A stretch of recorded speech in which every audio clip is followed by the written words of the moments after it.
Hey everyone, welcome to another Terry Talk. The Great Resignation is being supplanted by the Great Disruption. Lots of disruption going on in the world of work as we continue to navigate through this just really interesting times with high inflation, high interest rates now, low supply of talent, really, really strange times. Boston Consulting Group recently reported on the top 20 skills in job postings since 2016. Over a third of them have changed. So that's in the course of 6, 7 years, we've seen almost a third of the top 20 jobs change. When you actually look at it, Pearson's Skills Outlook suggests that in a digitalized world, one would expect technical skills to be pretty high, and they are. However, the 5 most sought after skills are all human based skills. Here they are: communication, customer service, leadership, attention to detail, and collaboration. So there are also 3 additional skills they're predicting are going to be in high demand in the next 3 to 5 years. Those are personal learning.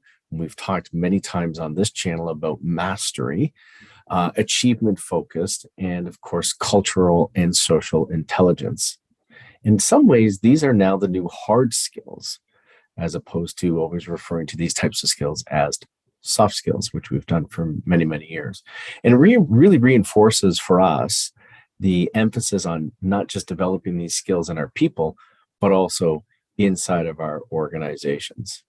Not surprising, if you go back in time to around 2000, we started to see the rise of what has become known as degree inflation. That is, jobs that really didn't change much, but suddenly degrees were required. Jobs that before didn't require degrees, now we're starting to see this increase.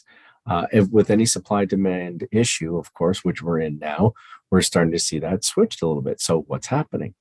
Well, skills-based hiring is up. Degrees less critical. Starting to focus more on demonstrated skills and competencies, which is great because it broadens your talent pool. So you're not eliminating people who don't have degrees, increases your speed, of course, to hire, and of course, helps address a lot of those diversity requirements we're seeing today. But, the question is, why did we see degree inflation back in the 2000s and have seen that over the last 20 years or so? Well, the old definition of hard skills was always something that was sort of easily verifiable on a resume. Then those are sort of those technical kinds of skills historically. And degrees really became the proxy for soft skills, the ones we just redefined, like communication, attention to detail, leadership. So not surprising then, as the degree requirements go down or start to be eliminated, we're starting to see in job postings more detailed soft skill requirements. So what is all this about? What's the implication? Who cares, Terry? Well, there's 2 implications. Number one, for all you individuals out there looking at career change or looking to make that next move, you really need to be able to articulate and really provide evidence that supports your claim that you have these skills: attention to detail, leadership, etc. So examples, stories, these are the things that are going to help you get over the finish line and really help employers determine that you have those skills. For the organizations out there, well, you need to ensure that your hiring managers know how to assess these skills.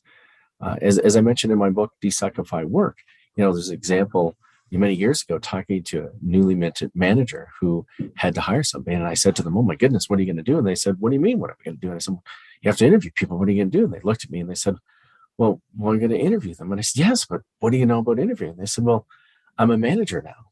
As if somehow getting the title naturally turned on some DNA inside their body that made them, amazingly qualified at interviewing people. So there's some development opportunities here for organizations, development opportunities for your teams to help them build these hard and soft skills.